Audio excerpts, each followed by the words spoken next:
नमस्कार, मैं कृति सुमन और आप देख रहे हैं दी एंकर। लोक जनशक्ति पार्टी की कमान संभाल रहे चिराग पासवान बिहार चुनाव में कितनी रोशनी फैलाएंगे ये तो 10 नवंबर को ही पता चलेगा। लेकिन एग्जिट पोल के अनुमानों से ये जाहिर हो रहा है कि वो नीतीश कुमार की अगुवाई वाले एनडीए का गणित बिगाड़ सकते हैं। एग्जिट पोल से संकेत मिल रहे हैं कि एलजेपी ने बिहार चुनाव में अकेले मैदान में उतरकर बिहारी स्वाभिमान का ऐसा सियासी दांव चला है जिसने नीतीश कुमार की सत्ता की कुर्सी के पाए हिला दिए हैं। हालांकि एलजेपी अगर बीजेपी जेडीयू के साथ मिलकर चुनावी मैदान में उतरती तो सुबह की तस्वीर एनडीए के पक्ष में नजर आती। एग्जिट पोल के मुताबिक बिहार की कुल 243 सीटों में से 139 से लेकर 161 सीटें तेजस्वी यादव के नेतृत्व वाले महागठबंधन को मिलती दिख रही हैं। एनडीए को बिहार में महज 69 से 91 सीटों पर ही संतोष करना पड़ सकता है। इसके अलावा बिहार में अकेले चुनाव लड़ने वाली एलजेपी को 3 से 5 सीटों पर जीत मिलने का अनुमान है। एग्जिट पोल के मुताबिक बिहार में भले ही एलजेपी को 3 से 5 सीटें मिलती दिख रही हैं, लेकिन चिराग ने 2 दर्जन से ज़्यादा सीटों पर बीजेपी के बागी नेताओं को कैंडिडेट बनाकर नीतीश कुमार के राजनीतिक समीकरण को पूरी तरह से बिगाड़ दिया है। एलजेपी के अलग जाने से जेडीयू को सीटों पर नुकसान हुआ है। पासवान उपजाति वोट एनडीए 31% और एलजेपी 30% में बढ़ गए हैं।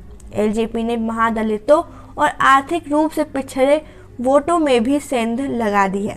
इन दोनों वर्गों से एलजेपी को 8% वोट मिले हैं, जिसने नीतीश कुमार को काफ़ी नुकसान हुआ है। बिहार चुनाव में 30 से 40 सीटों पर एलजेपी ने जेडीयू को नुकसान पहुंचाया है। साथ ही अगर जेडीयू एलजेपी साथ लड़ती तो बीजेपी से ज़्यादा सीटें जेडीयू को ही होती।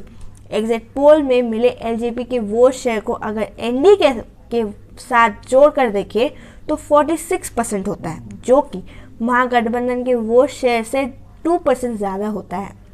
विधानसभा चुनाव में 2% वोट सत्ता बनाने और बिगाड़ने की ताकत रखती है। गठबंधन के सीएम फेस तेजस्वी यादव ने पहली कैबिनेट में ही 10 लाख बेरोजगारों को सरकारी नौकरी देने के बाद से चुनावी गणित को अपने पक्ष में कर लिया है। साथ ही समान काम के लिए समान वेतन के नारे ने भी तेजस्वी के प्रति आम मतदाताओं पर असर डाला है। वहीं बिहारी स्वाभिमान के नाम पर चिराग पासवान ने जिस तरह से नीतीश सरकार के खिलाफ मोर्चा खोला और माहौल बनाने का काम किया, उतने आक्रामक तरीके से तेजस्वी भी नीतीश पर हमले नहीं करते दिखे। हालांकि इसका सियासी लाभ जरूर तेजस्वी के पक्ष में गया है।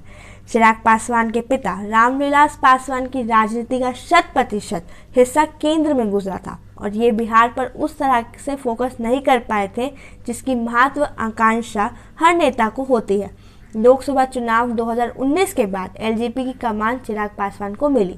चिराग ने यह भांप लिया था कि बिहार की राजनीति में स्पेस है जिसको भरने की कोशिश होनी चाहिए।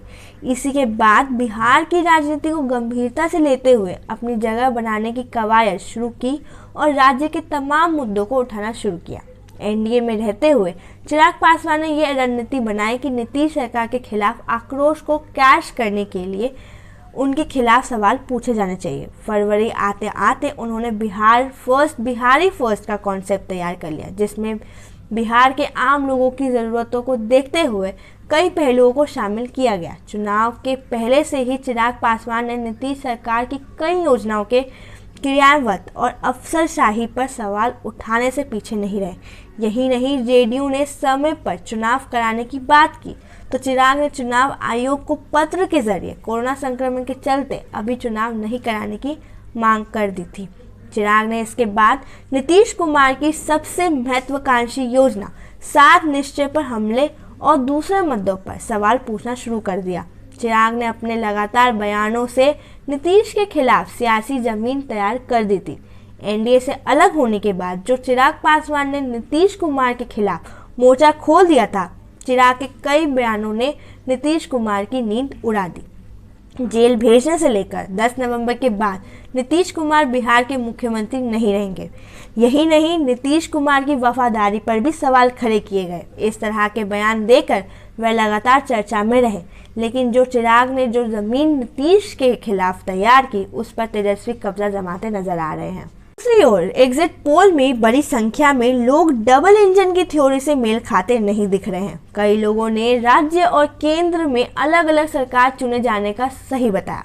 महागठबंधन की सरकार चाहने वाले करीब 9% लोगों की राय थी कि वो केंद्र राज्य में अलग अलग सरकारें चाहते हैं। साथ ही 4% लोगों ने राज्य सरकार से नाखुश जताई। इसके अलावा एनडीए की सरकार चाहने वाले 10% लोगों की राय स्थिर और मजबूत सरकार को चुने जाने को लेकर थी। प्रधानमंत्री नरेंद्र मोदी ने विधानसभा चुनाव में करीब 1 दर्जन रैलियां की।